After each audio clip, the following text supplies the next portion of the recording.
గాంధీ ఉపాధి హామీ చట్టంపై శాసన మండలిలో మరి చర్చ జరుగుతాం. సరే, ఇప్పటికే దేశవ్యాప్తంగా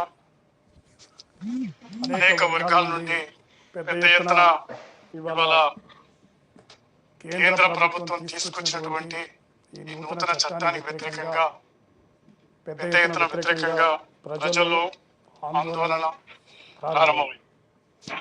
దానిలో భాగంగానే తెలంగాణ శాసనసభ శాసన మండలిలో మరి రాష్ట్ర ప్రభుత్వం కేంద్ర ప్రభుత్వం తీసుకొచ్చినటువంటి నూతన చట్టాన్ని వ్యతిరేకిస్తూ ప్రవేశపెట్టినటువంటి మంత్రి గారికి ధన్యవాదాలు.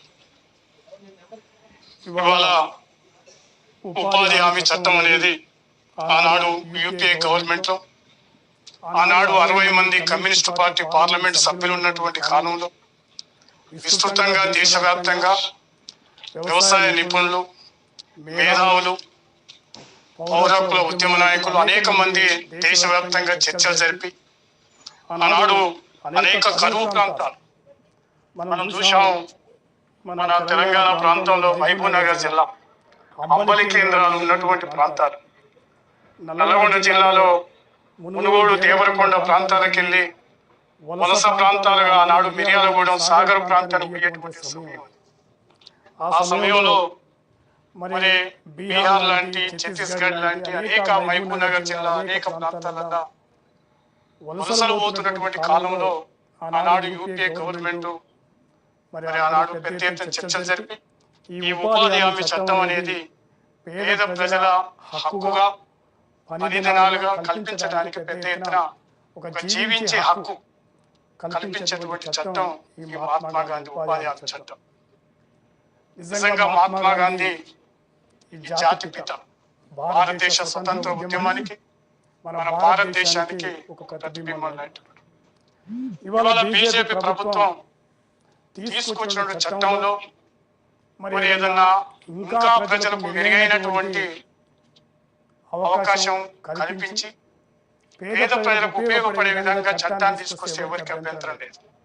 కానీ ఇవాళ పేద ప్రజలని నోటికాడి మట్టి పుక్క కొట్టి మరి ఇవాళ పూర్తిగా ఈ పథకాన్ని నిర్వీర్యం చేసే విధంగా ఇలా పథకాన్ని జీరాంజీ పేరుతో తీసుకురావడం జరిగింది.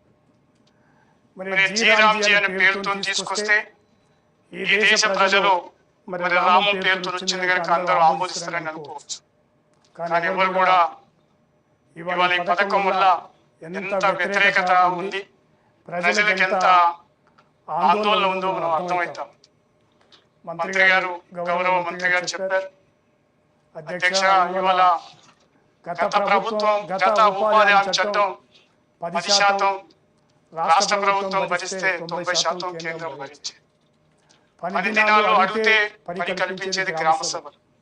266 రకాల పనులు గ్రామీణ ప్రాంతాలు చేసేది. నిజంగా చూసాం గ్రామాల కళ్ళారా. మేమంతా గ్రామీణ ప్రాంతాలకి వచ్చినటువంటి వాళ్ళు 100% మంది ప్రజలు ఎస్సీ, ఎస్టీ, బీసీలు, అగ్రవర్ణ పేదలు కూడా ఈ ఉపాధి హామీ కూలికి పోతున్న సందర్భం మనకు కనబడ్డది.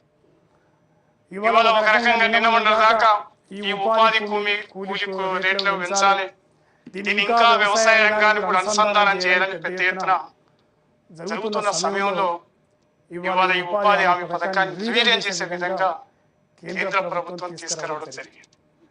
దాంతో పాటు నిజంగా ఈ దేశంలో ఉపాధి హామీ చట్టమే కాదు, ఈ కేంద్ర ప్రభుత్వం ఇవాళ రైతులకు తీసుకొచ్చిన నూతన వ్యవసాయ చట్టాలు కానీ, అనేక సంవత్సరాలుగా కార్మిక వర్గం పోరాడి సాధించుకున్న కార్మిక చట్టాలను కూడా ఒక హిందుత్వ పద్ధతులలో తీసుకురావడం జరిగింది.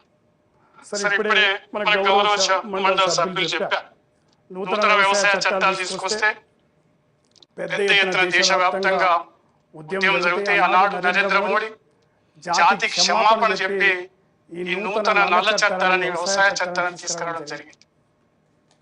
అదేవిధంగా కార్మిక చట్టాలను కూడా తీసుకురావడం జరిగింది.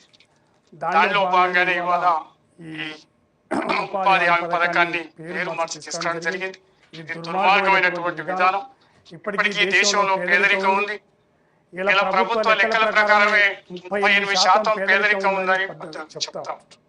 ఇవాళ ఆర్థిక అసమానతలు పెరిగిపోతా ఉన్నాయి. ఇలా అనేక రకాలుగా తీవ్ర ఇబ్బందులైనటువంటి తరుణంలో ఇవాళ పేదరికాన్ని ప్రజల జీవించే హక్కుని హరించే విధంగా తీసుకురావడం అనేది ఒక తీవ్రమైనటువంటి ఒక దుర్మార్గమైన చట్టం ఇది.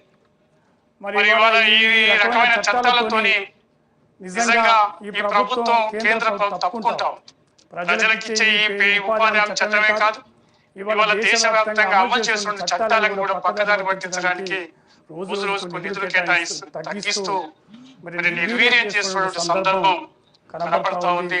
అందువల్ల ముఖ్యంగా ఇలా కేంద్ర ప్రభుత్వం తీసుకొచ్చినటువంటి చట్టం వల్ల మరి దళితులకు, గిరిజనులకు, బలహీన వర్గాలకు ఒక తీవ్రమైనటువంటి వ్యతిరేక చర్య. ఇది నిజంగా భవిష్యత్తులో ఒక గొడ్డలి పెట్టిగా మరి జీవించే హక్కుగా అనేక రకాల తీవ్ర ఇబ్బందులు చూసినటువంటి చట్టాన్ని తీసుకురావడం జరిగింది.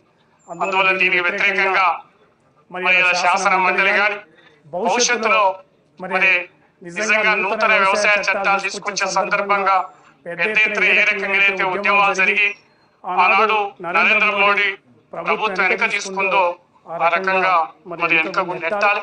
ఇది అమలైతే భవిష్యత్తులో మరింతగా ఆర్థిక అసమానతలు, పేదరికం పెరిగి జీవించడానికి కూడా అవకాశం లేని పరిస్థితి కనపడుతుంది. 60 రోజులు ఇలా పని లేదు. భవిష్యత్తులో నేను అనుకుంటే అసలు గ్రామ సభలు కానీ భవిష్యత్తులో ఏ రకంగా కూడా ఈ ఉపాధి హామీ నిర్వీర్యంగా ప్రయత్నం జరుగుతుంది. అందువల్ల కేంద్ర ప్రభుత్వం తీసుకొచ్చినటువంటి విధానం మరి పేదలకు పూర్తిగా వ్యతిరేకం. ముఖ్యంగా ఇవాళ దేశంలో మరి కేంద్ర ప్రభుత్వం పూర్తిగా పేదలకు కానీ అందరికీ కూడా ఇబ్బంది పెట్టి కేవలం కొద్దిమంది చేతుల సంపద వ్యక్తులకు మరి ఆదాని అమ్మాని లాంటి వాళ్ళకు ఉపయోగపడే విధంగా నరేంద్ర మోడీ ప్రభుత్వం ప్రయత్నం చేస్తా ఉంది. అందువల్ల మరి ఇవాళ ఈ జీరాంజీ చట్టాన్ని తీవ్రంగా వ్యతిరేకించాలి. అదేవిధంగా భవిష్యత్తులో ఎందుకంటే ఈ రకమైనటువంటి ప్రజా వ్యతిరేక చట్టాలను వ్యతిరేకిస్తూ మరి పూర్తిగా ఈ చట్టాన్ని సిపిఐ పార్టీగా వ్యతిరేకిస్తా ఉన్నాం. అందువల్ల ఈ ప్రభుత్వానికి మరి భవిష్యత్తులో కూడా ఈ ఇట్లాంటి చట్టాలకు వ్యతిరేకంగా జరిగే పోరాటంలో కలిసి ప్రయాణం సాగిద్దాం. అందువల్ల తప్పకుండా కేంద్ర ప్రభుత్వం ఆలోచన చేయాలి. ఇవాళ మేధావులు కానీ, సామాజిక శాస్త్రవేత్తలు కానీ అనేక రకాలుగా మరి ఇబ్బంది దీని విషయంలో చర్చించుకొని భవిష్యత్తు ఉద్యమాలు ఆలోచన చేయాలి. అందువల్ల ప్రభుత్వం ఇవాళ గమనిస్తున్నాం. అందువల్ల దీనికి వ్యతిరేకంగా ఆలోచన చేయడానికి మరి పూర్తిగా ఈ చట్టాన్ని వెనక తీసుకోవాలని సందర్భంగా డిమాండ్ చేస్తున్నాం.